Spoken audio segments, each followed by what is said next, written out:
She arrived in a Pack up your things $70,000 and get coat out. and sat I across want you from out a of here man right now. who was still brushing crayon dust off his sleeve. He didn't know that the woman checking her phone with the practiced boredom of someone who owned 3 companies was also the woman who cried in parking garages and told no one. The waitress was already walking toward them when Elena Voss looked up and felt the first flicker of something she immediately decided to dismiss. The restaurant was her choice. Neutral territory, she had told her assistant, which meant anywhere she held the advantage. Marcus Cole had chosen the corner table and arrived 8 minutes early, and he was drinking water when she sat down. Not wine, not sparkling, just water, and he didn't apologize for it. She ordered without looking at the menu. He ordered the same thing as his daughter, he said, because she'd made him promise to try the pasta. And he said it the way people say things that are simply true. Elena's phone buzzed. She glanced at it. Garrett, her business partner, his name on the screen like a reflex. She sent it to voicemail and felt Marcus notice that she did. "Busy night," she said. "You can take it." She didn't. He wasn't what the matchmaker's brief had described. The brief said entrepreneur, semi-retired widower, 1 daughter, age 6. It had not described the way he held the breadbasket at the edge of the table where she could reach it without having to ask, or the way he listened to her speak about the Voss Group, restructuring with the quiet attention of someone who already understood leverage ratios and said nothing about it. She talked for 11 minutes. She knew because she tracked herself. He asked one question at the end. What do you actually want it to become? No one had asked her that in 4 years. She changed the subject. The envelope arrived at her office 2 days later. No return address. Her name in handwriting she didn't recognize.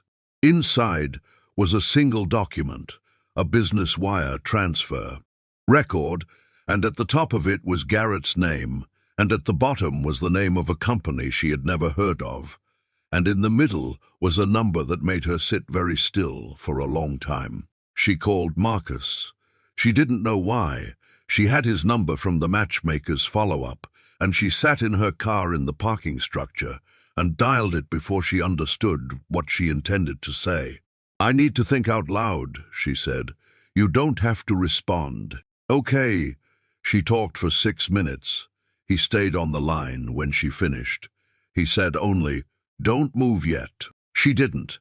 He sent her a name the next morning, a corporate attorney, former federal prosecutor. No explanation, just the name and a number. Elena recognized her from a case that had ended 3 board careers and restructured a publicly traded firm in 18 months. She stared at the text and understood, for the first time, that she had no idea who Marcus Cole actually was. She called the matchmaker.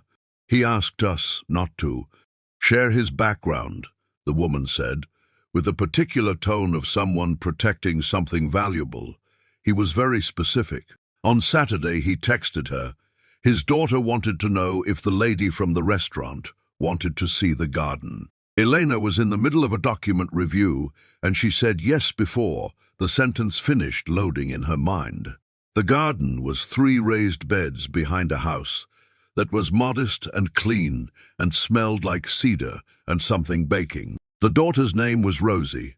She was 6 and precise, and she handed Elena a cherry tomato off the vine before Elena had even fully turned toward her, pressing it into her palm with both hands, like it was an object of some importance. Elena looked down at the tomato. Then she crouched minus in her good trousers, on the dirt minus, and she said, "Thank you," and she meant it in a way she hadn't meant anything small in a very long time. Rosie studied her face with the seriousness of someone taking inventory. Then she said, "Dad says being lonely isn't the same as being alone," and walked back to the beds to continue her work. Elena did not look at Marcus. She stayed crouched for a moment longer than necessary. Her hand closed around the tomato, and the distance between them in that moment was not feet or inches, but a lifetime of choosing performance over presence. and she felt it like pressure in her chest. He drove her past a cemetery on the way back.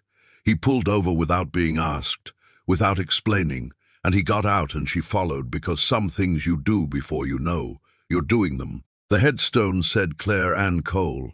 Below it, the years, and between them, 31. Marcus stood with his hands in his jacket pockets and spoke without looking at her. She would have liked Rosie's garden.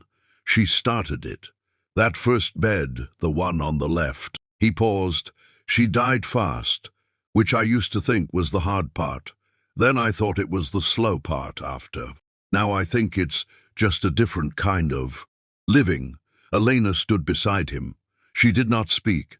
After a moment, her hand found the edge of his jacket sleeve, not holding it, just touching it, her fingers resting there the way you rest your hand on something that is still warm. They stood there for a while.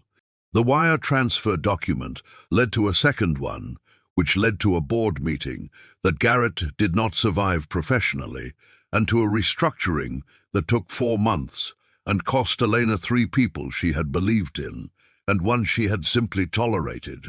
The attorney Marcus had named was very good. He never mentioned it.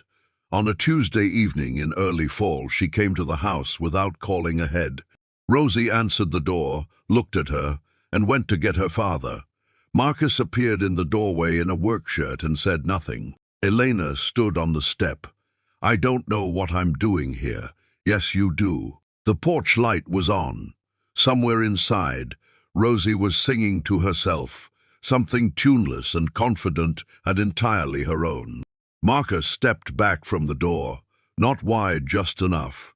"We usually eat around 6, he said. "If you're staying." "Hate, Madin Hon."